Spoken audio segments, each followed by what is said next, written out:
Senhores deputados, deputadas, público também que nos acompanha pela TV Assembleia, pelas galerias aqui do plenário da Assembleia. Primeiramente, eu gostaria de me somar àqueles, a deputada Bebel e a outros que já falaram aqui, dizendo que o dia de hoje ficará manchado não apenas na vida política do presidente Cauê Macris, ficar manchado, uma mancha de vergonha na história da Assembleia Legislativa de São Paulo. Eu nunca vi uma repressão brutal como foi feita aqui hoje, dentro da casa e também nas ruas que cercam a Assembleia Legislativa. Fiquei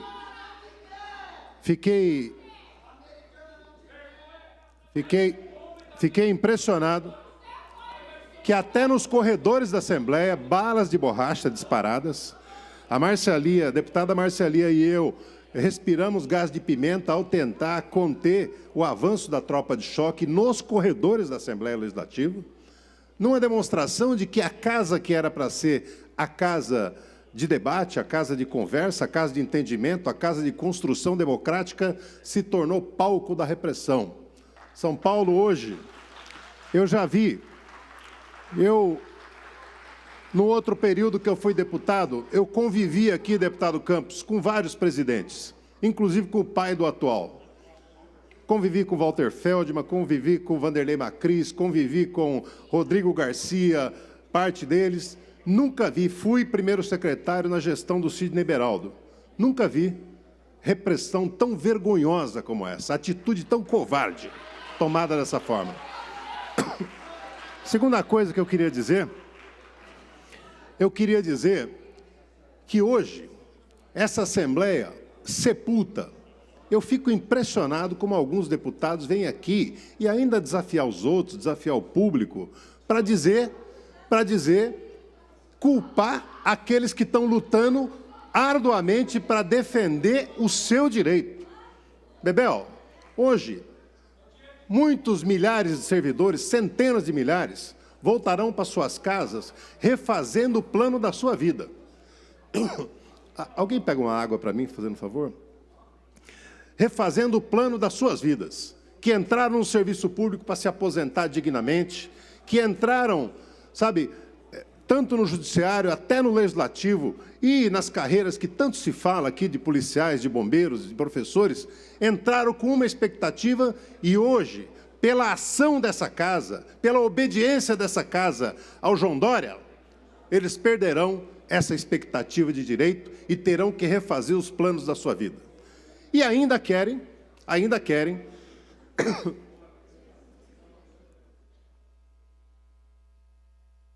que os que estão sofrendo a retirada de direitos, deputado Barba, ainda sofram calados, sem poder se manifestar. Eu fico ainda gente aqui apoiando a ação da PM. Ora, ninguém é contra a PM Corporação, mas os exageros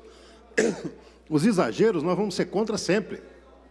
Aqueles que vão protestar, aqueles que vão na Casa de Leis pedir, fazer o seu pedido aos deputados para que não vote dessa ou daquela forma, não pode ser humilhado dessa forma.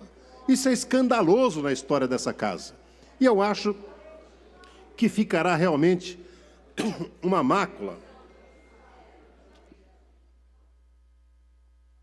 que terá que ser contada na história política de São Paulo como um dia da vergonha nessa casa. Eu quero também aproveitar para dizer que, nesse debate, ficou muito claro aqueles que têm desprezo pelo serviço público, daqueles que valorizam o serviço público.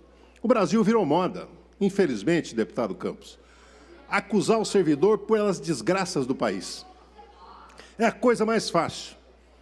O que o ministro Paulo Guedes, do governo Bolsonaro, chama de parasita, são os que todos os dias, 7 da manhã, estão nas salas de aula, na frente de 30, 40 alunos para ensiná-los a ler, a escrever e a entender. São os médicos que nos atendem na periferia. E veja Vossa Excelência,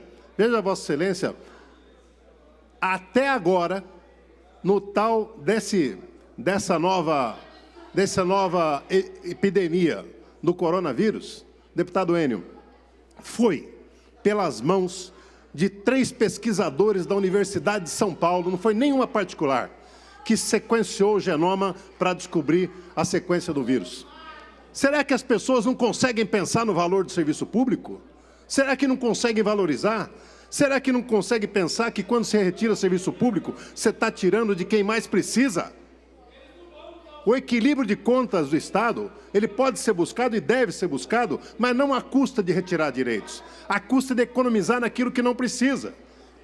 Do João Dória parar de fazer propaganda como faz, de fazer corretamente a arrecadação financeira das grandes empresas que não faz.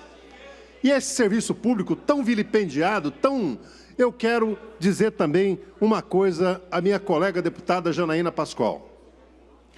Na sessão passada, a deputada Janaína, se referiu ao PT, dizendo que ela jamais vai permitir que o PT volte a governar o país. Deputada, eu quero dizer primeiro que o PT não depende em nada da senhora. Nós não chegamos no governo com o seu apoio e vamos voltar sem o seu apoio. Nós não precisamos do seu apoio, nós precisamos do apoio do povo brasileiro. Eu queria ver a senhora, com a mesma bravura, reclamar da associação do governo do presidente Bolsonaro e seus filhos com o crime organizado e com os milicianos. Eu gostaria muito de ver a senhora responder quando 2 jornalistas, a jornalista Vera Magalhães e a jornalista Patrícia Campos Melo, foram ofendidas pessoalmente, de natureza grave pelo presidente da República. Não há uma palavra sua contra isso. A senhora continua culpando quem saiu do governo há 4 anos atrás. Será que não deu tempo ainda de consertar o país que vocês falam que estava destruído e que não estava? Eu queria ver a sua palavra contra a militarização crescente do governo federal. Queria ver da sua palavra, que é jurista, gostaria de ver uma palavra sobre a ameaça do presidente de convocar manifestações contra o Supremo Tribunal Federal e contra a Câmara dos Deputados e o Senado Federal. É isso que a senhora precisa falar. E para varrer o PT, para impedir o PT de chegar no poder, é muito fácil, deputada. Basta a senhora fazer mais, o seu governo fazer mais do que nós fizemos. Hoje, 4 milhões de famílias moram debaixo de um teto por conta do programa Minha Casa Minha Vida. 10 milhões de pessoas tiveram acesso à luz pela primeira vez por conta do programa Luz para Todos em todo o país, inclusive no estado de São Paulo. Outros 3 milhões e meio chegaram à universidade por conta do ProUni. 1.200.000 famílias no Nordeste tiveram acesso à água por conta de 1.200.000 cisternas construídas ali para as pessoas que mais precisam. Faça mais do que isso e tire o PT. Só que vocês não fazem nada. Vocês são um governo medíocre. Vocês são um governo servil aos americanos. Vocês são um governo que não sabe o que é fala de patriota e são os mais impatriotas que existem. São contra o país, estão vendendo patrimônio público. Não conseguem propor nada de diferente para esse país. Olham os pobres com desprezo. É muito fácil, presidente. Faça a reserva cambial que nós fizemos de 370 bilhões de dólares para aguentar essa variação que está tendo agora no dólar cambial. A variação cambial que está tendo no dólar. É isso que a senhora precisa fazer. Não se preocupe com o PT, se preocupe com a vida do povo brasileiro. Se o dia que a senhora fizer mais e melhor do que o PT, a senhora tem alguma razão para falar do nosso governo e do nosso legado. Eu quero conceder o restante do tempo à nobre deputada professora Bebel. Eu só quero